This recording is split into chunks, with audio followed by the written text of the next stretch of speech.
Joining us right now is former Republican presidential candidate and Fox News contributor Herman Cain. Herman, great to see you. Thanks so much for joining us. Morning. Do these findings surprise you that it's really jobs number one? Taxes is not until number three. Obamacare replacement's all the way at the bottom. No, they don't, and here's why. I look at polls as being directional. That's like if I want to go from Atlanta to New York, I know I have to go north. That's all it tells me, but it doesn't give me a specific route. In that chart that you showed, my interpretation is all of the above, because that's consistent with many of the polls that you've done before. I think the American people are saying, yes, you got to create jobs, but also cutting taxes and replacing Obamacare are part of creating jobs and stimulating growth. Should, Herman, it's Dagan McDowell, shouldn't that show up in those poll numbers? And doesn't it fall on the GOP and Republican leadership to sell the repeal and replace as a job creator and as a $1 trillion tax cut? I would agree with you. One thing that the Republicans did not do well was selling all of the benefits of their proposed repeal and replace plan. You're absolutely right. And see, you're right. Repeal and replacing Obamacare is going to help create jobs and reduce people's taxes, both in the same. So as I said, polls are directional, but I don't interpret them as absolute. So one of the things that, everybody's talking about how we're going to move to tax reform, and that should be easier to get through because we're all on the same page. And Dagan was earlier talking about some of the special interest sort of loopholes that we're going to have with mortgage credits and all of this other thing. How do you think they're going to get it done? Do you think they're going to have to scale it back and make it a smaller plan, or do you think they're going to get everything through? How do you think this is going to play out? Lee, they're not going to get everything, but here's the deal.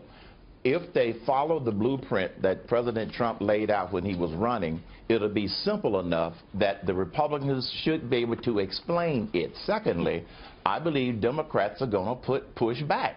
Democrats fundamentally don't like tax cuts, so they're going to try to scare the American people. But I happen to believe that there would be enough momentum with the White House on board, with the Republicans in the House, if they sell it right, along with the Republicans in the Senate, in order to get it done. I have faith that they are going to probably get this done this year, like Representative Brady said, more so than the attempts that they made on repeal and replace. Now, keep in mind, they've only been working on repeal and replace now for about 69 days. They still have a ways to go, and the good news is they haven't given up on it. 6 days? How about 7 years? Yeah, thank you. Come on, Herman. How about 7 years? 6 days. Well, they've only been in control for 69 days. Okay. They've been promising the repeal and replace for a long time, James. But don't you plan before you get the thing that you want for so long? No, not if you're a Republican, you don't. But look at the difference here. Remember, the Democrats said, we got to pass it and then tell you what's in it, and they shoved it down our throats. At least the Republicans are showing you what's in it before they try to pass it.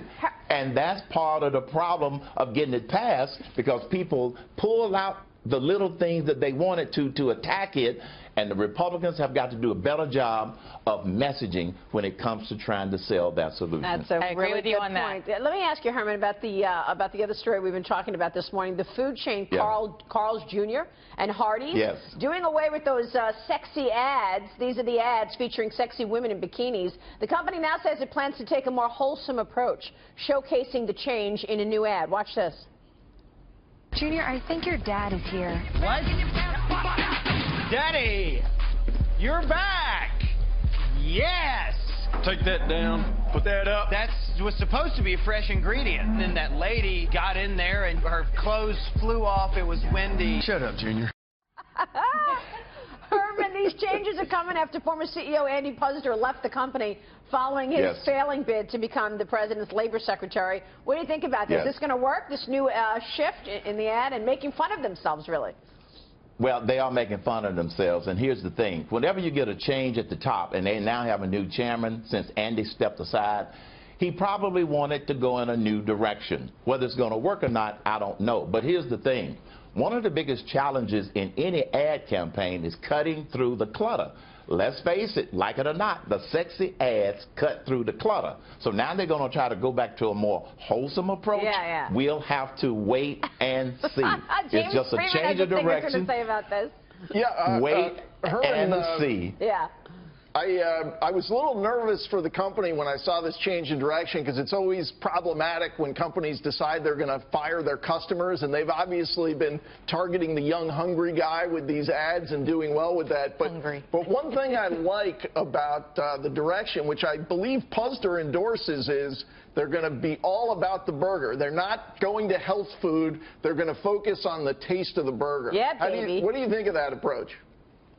Well, you got to ask yourself this question. How will they establish the point of difference between their burgers and all of the others? Look, I know that the sexy ads weren't selling burgers as much as they were selling a point of difference using sex to sell. That's what they were doing. So now they've got to be very clever about the point of difference between their burger and other burgers if they're going to go to a wholesome approach. This is why I'm simply saying wait and see. But cutting through the clutter in that very concentrated market isn't going to be easy by trying to take a more wholesome approach.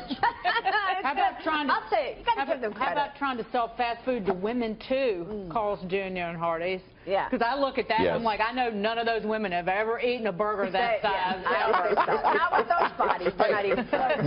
Maybe if they eat it all. Or maybe just have those metabolisms. They're not eating maybe burgers. We I have a hard time keeping weight on. I eat 2 hamburgers a day and I just lose weight. Right. Maybe the campaign should be burgers, babes, and boys. Who knows? All right? Thank you. Include them all. All right, Herman. Great to talk with you as always. Thanks so much.